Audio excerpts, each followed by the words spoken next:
बिस्मिल्लाहिर्रहमानिर्रहीम। अस्सलाम वालेकुम। Pro Shahbaz official YouTube channel के ऊपर मोहम्मद शहबाज़ आपको खुश आमदीद कहते हैं। माइक्रोसॉफ्ट एक्सेल के अंदर हम देखेंगे कि अगर आप इस तरह से नंबरिंग लिखना चाहते हैं तो आप ये माइक्रोसॉफ्ट एक्सेल के अंदर किस तरह से लिख सकते हैं। अच्छा, और फिर इन नंबरिंग्स को आप माइक्रोसॉफ्ट वर्ड के अंदर भी इस्तेमाल कर सकते हैं। तो इसके लिए आपने करना क्या होता है, आपने एक फ़ंक्शन को यूज़ करना होता है यूनिक करैक्टर के नाम से। तो आपने करना क्या है कि जहाँ जिस सेल के ऊपर आपको ये नंबरिंग चाहिए, आपने वहाँ पे एक फार्मूला टाइप करना है। आपने लगाना है इक्वल टू और यहाँ पर लिखना है यूनिक करैक्टर UNICHAR, ये लिखेंगे, ब्रैकेट ओपन करेंगे और यहाँ पे फिर आप एक रो का फंक्शन यूज़ करते हैं ROW, फिर ब्रैकेट ओपन करेंगे, ब्रैकेट क्लोज़ करेंगे और इसके बाद आप प्लस का साइन लगाएंगे और आप लिखेंगे 9311 और ब्रैकेट क्लोज़ करके आप इंटर करेंगे। जैसे आप ये काम करके इंटर करेंगे तो आपके सामने एक करैक्टर लिखा हुआ आ जाएगा, एक नंबरिंग का सर्कल के अंदर नंबरिंग लिखी हुई आ जाएगी। फिर आपने इसको पढ़ के ऐसे ड्रैग करते जाना है, जितनी आपको नंबरिंग चाहिए आप वहाँ तक लेके जा सकते हैं। देखें, और इसमें एक और चीज़ देखिएगा कि इसमें जो है नंबरिंग है आप 20 तक इस्तेमाल कर सकते हैं। जैसे मैं अगर नीचे जाता हूँ तो यहाँ देखिए 20 तक आपको सर्कल वाइज नंबरिंग मिलती है। उसके बाद नंबरिंग का स्टाइल चेंज हो जाता है अगर आप इसको ड्रैग करते जाते हैं। इसके बाद से फिर नीचे दोबारा से नंबरिंग 20 के बाद दोबारा नंबरिंग का स्टाइल चेंज हो जाता है।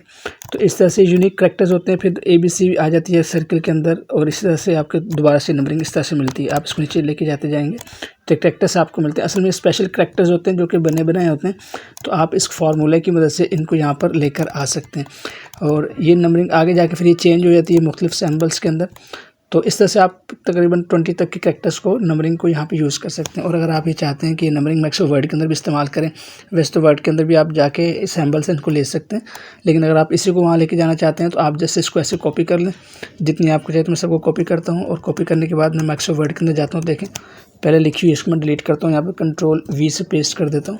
तो Ctrl+V से मैंने पेस्ट कर दिया तो देखें साइड नंबरिंग यहाँ पर आ चुकी है। जो स्पेशल करैक्टर्स थे वो सारे आ गए हैं जितने मैंने सेलेक्ट किए थे। तो इनमें से आपको जो नंबरिंग स्टाइल चाहिए हो वो रख लें, जो नहीं चाहिए उनको डिलीट कर दें।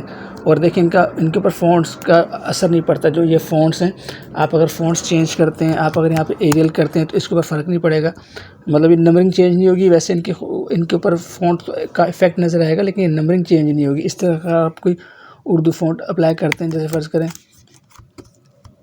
मैं जमील नूरी नस्तालिक अप्लाई करके दिखाता हूँ, तो देखें इसके ऊपर कोई ख़ास फ़र्क नहीं पड़ता, मतलब ये चेंज नहीं होते। तो आपका एक प्रॉब्लम होता है हमारे पास, जब हम कोई फ़ॉन्ट्स के ज़रिए से नंबरिंग लगाते हैं और वहाँ पर अगर किसी के पास वो फ़ॉन्ट मिस हैं तो फिर ये नंबरिंग वहाँ पे अप्लाई नहीं होती, यहाँ पे कुछ और शो होता है। तो अगर आप इससे बचना चाहते हैं और आप भी इसके अंदर नंबरिंग को इस्तेमाल करना चाहते हैं तो फिर आप ये स्पेशल करैक्टर्स वाली नंबरिंग को यूज़ कर सकते हैं। इसका फ़ायदा ये होता है कि आप किसी के पास भी ये फ़ाइल भेजेंगे तो वहाँ पर अगर आप ये वाली नंबरिंग लगाएंगे तो ये नंबरिंग चेंज नहीं होगी। तो उम्मीद है ये वीडियो आपको छोटी सी पसंद आई होगी। इंशाल्लाह आपसे नेक्स्ट क्लास में मुलाकात होती है, तब तक के लिए इजाज़त दें। अस्सलाम वालेकुम व रहमतुल्लाहि व बरकातुहू।